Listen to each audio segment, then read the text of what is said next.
You carry the weight of countless things that were never yours to carry. The weather changes, and you curse the sky as though the clouds will obey you. A stranger's opinion cuts into you, and you replay their words in your head as though your suffering will bend their tongue. The past visits you in the silence of the night, and you argue with ghosts that will never answer. This is how life is wasted. Not always in dramatic failures, not always in catastrophic mistakes, but in the slow bleeding of energy into battles that cannot be won, into storms that never notice your shouting, into rivers you cannot dam with your bare hands. The Stoics knew this truth well. Marcus Aurelius, emperor of Rome, responsible for armies, politics, and the fate of millions, reminded himself again and again, "You have power over your mind, not outside events. Realize this, and you will find strength." He didn't write those words for others.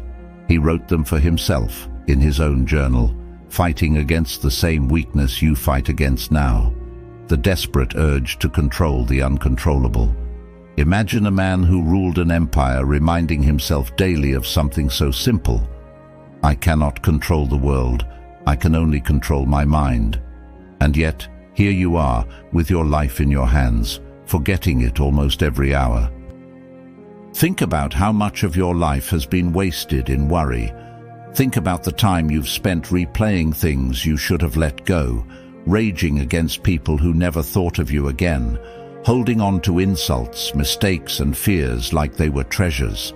Time you could have spent building, time you could have spent creating, time you could have spent living. That is the real theft.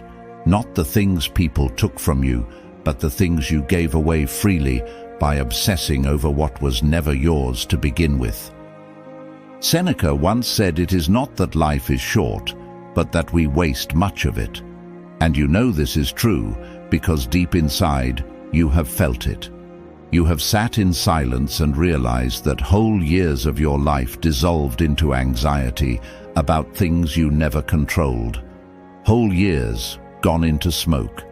And if you are not careful, the rest of your years will follow the same path. So what must be done? The first step is clarity, to see what belongs to you and what does not. To draw a line, not on paper, but in the soul. The Stoics called this the dichotomy of control. It sounds simple, almost too simple. There are things within your control, and there are things outside your control. But it is the practice of this truth, not the knowledge of it, that transforms a person. You cannot control the choices of others, but you can control your judgment of them.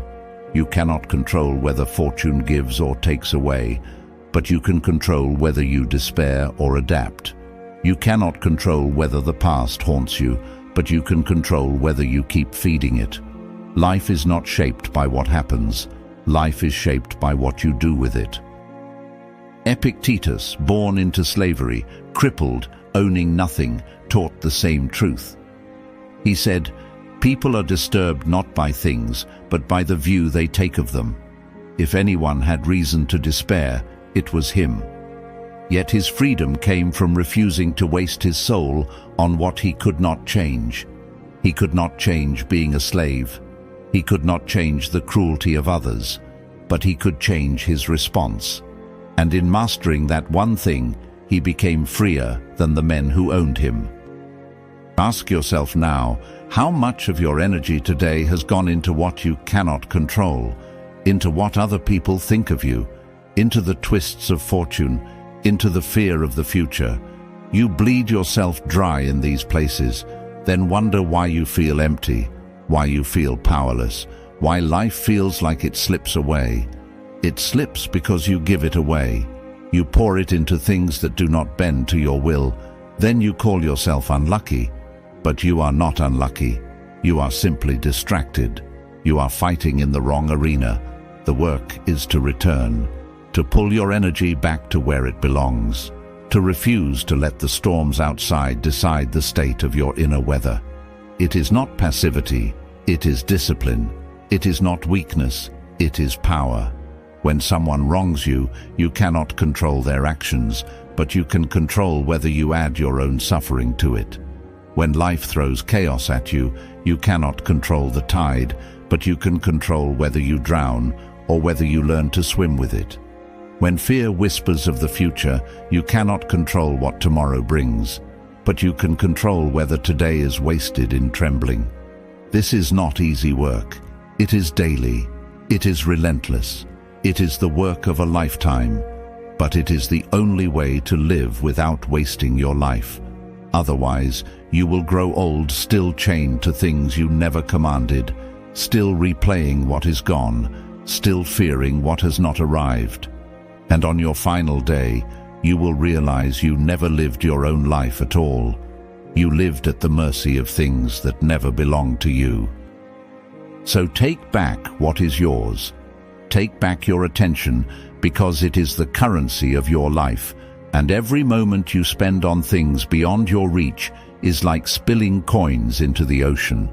Take back your choices, because each one is a seed, and if you plant them in soil you cannot touch, they will never grow. Take back your peace, because it is not a luxury.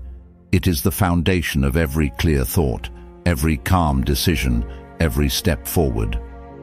Each moment you catch yourself obsessing over what you cannot change, cut it loose as though you are cutting a rope tied to an anchor pulling you under. Each time your mind drifts into battles you cannot win, pull it back with patience, the way a warrior retrieves his weapon from the mud. Each day, draw that invisible line in your soul. This belongs to me, this does not, and guard it as fiercely as you would guard your own home. Not because life will suddenly obey you, not because the world will stop testing you, but because life will finally feel like it belongs to you, not to your fears, not to your enemies, not to the tides. You were not given this short time on earth to waste it in circles of resentment, in endless arguments with people who live rent-free in your head, in fantasies of a different past or a softer future. You were given it to act, to create, to rise, to learn, to love, to fall, and to rise again. Every wasted hour is not only a loss, it is a betrayal of the gift you were given. Do not hand your years to shadows. Do not let your fire burn out against walls you cannot move. The storms will always come. The winds will always shift. You cannot command them, but you can decide how you stand inside them. You cannot stop the waves, but you can refuse to drown in them. And when you do, you discover what the Stoics meant, a strength untouched by fortune, a calm that no insult can break, a freedom that depends only on you. So stop wasting your life on what you cannot control. Guard your energy like treasure. Place it where it grows, in your discipline, your character, your choices, because your peace, your strength, your freedom were never out there. They have always lived in the one place that belongs to you, your own mind.